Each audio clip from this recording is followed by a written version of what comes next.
In today's video, we're going to talk about how to remove a negative news article from Google's AI search, and this can also extend to any other AI search.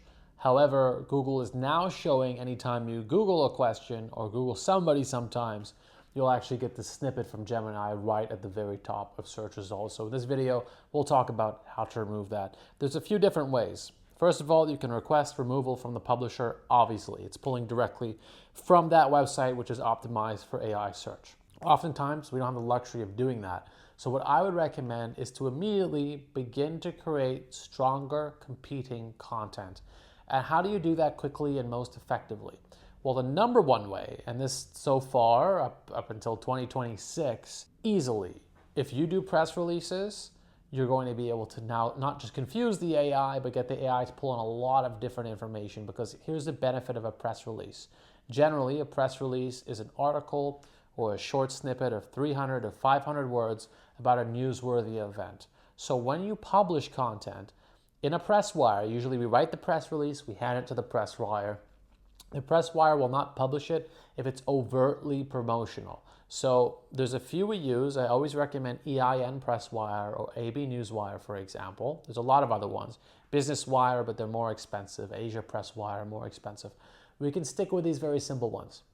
What we want to do is we want to write an article that is subtly positive. And what do I mean by that? We cannot write in the headline, award-winning genius businessman Nadernejad creates the best reputation management agency in the world. It's going to get rejected, okay? Even if it's more subtle than that, because that was super overt, it would still probably get rejected. You need to do something like factual, okay?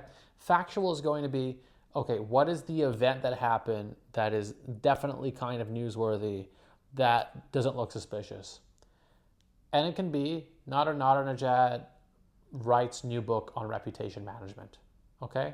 You can writes educational new book on reputation management, and you stuffed in the keyword educational. It's technically a neutral keyword, so it's not going to get flagged, but also has a positive connotation. I'm educating people. So I put that inside of the headline, then I would write that in the body of the actual press release. I would buy a bunch of press release credits. It's a lot cheaper if you do it that way. If you're going to buy one press release, can be like $150 US. If you buy 20 of them, it might be $599 US, but now you have 20 of them.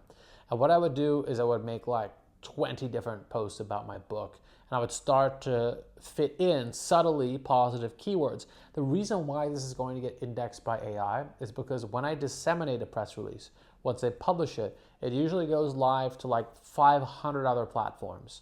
So the same press release goes in as PR, but then gets replicated.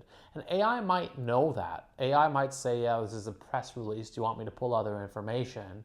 If you ask ChatGPT or Claude, for instance. But a lot of the general info it's going to pull about your organization is going to come from those press releases. And even better, if you add that info to your site and use something we call FAQ schema. FAQ schema is very simple. If you have a WordPress website, you create a page. The page is positive about your business, then you have a plugin. A good plugin is like Yoast, for example, that lets you customize the SEO on your web page.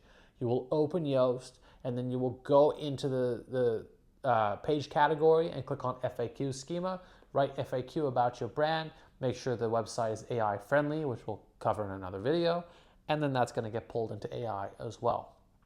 Now, if that negative article is saying, unverified negative things about your business, you can create competing press releases and competing articles, hire people to publish your articles.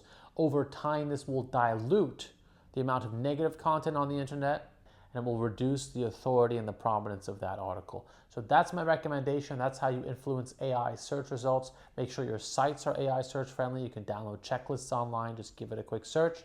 Also, make sure that you're publishing content and leveraging tools like press releases. My name's Nader. If you have any questions about AI search results and your online reputation, feel free to book a call with me down below. Thanks for watching.